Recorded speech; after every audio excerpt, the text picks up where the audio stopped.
I'm Carlos Bocanegra, and I'm the Housing Program Coordinator for Raza.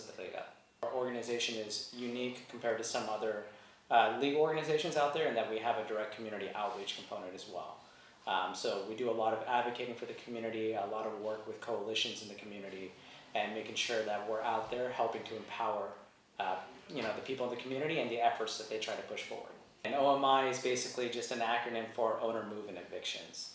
And David Campos, actually before he went out in 2015, did a study, and in the Mission District alone they found that OMIs have gone up by more than 60%.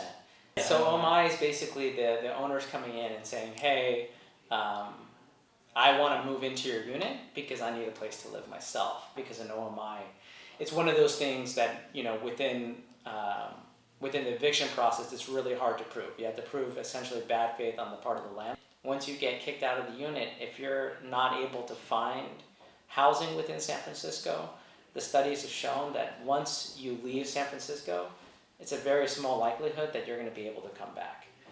With La Raza Centro, we have a direct intent to seek to help people that live in the Mission, that are monolingual, that are long-term residents, that are multi-generational, low-income, people of color. That's our directive definitely here in the Mission. Yeah, I mean, we intentionally seek to serve, number one is that you're from the Mission or you're from one of the outlying zip codes that is pretty much close to the Mission.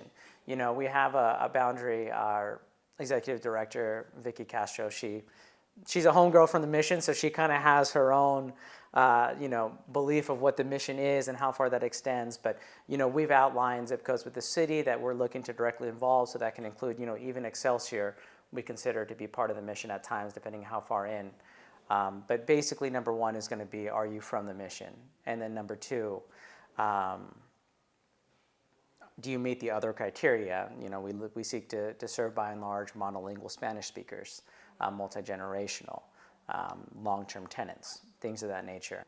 For every one client that I'm blessed enough to save and preserve their housing, I've got 3 more coming through my door. So it's a systemic problem. And at the end of the day, for all the good that I'm doing for that family, all I'm doing is putting a Band-Aid on a gaping wound that needs a suture. I think in 2015, they reported about 2,246 evictions in San Francisco. In 2016, it was 4,876. 589 of those are in the Mission. And like I mentioned before, we're the only organization within San Francisco that has the direct intention to go and help people that are living inside the Mission District. And so you have to think that some of these clients are going to qualify for other outside organizations, but for the vast majority of them, they're going to go through this whole legal process on their own. Gentrification is a complicated process, and how a city begins to change is a complicated process, but we know the beginnings of that change, and we saw the beginnings of this change accelerating back in 2008 during the Great Recession. It'd be unreasonable to expect somebody to live their life by candlelight. You need electricity in the day and age that we live in.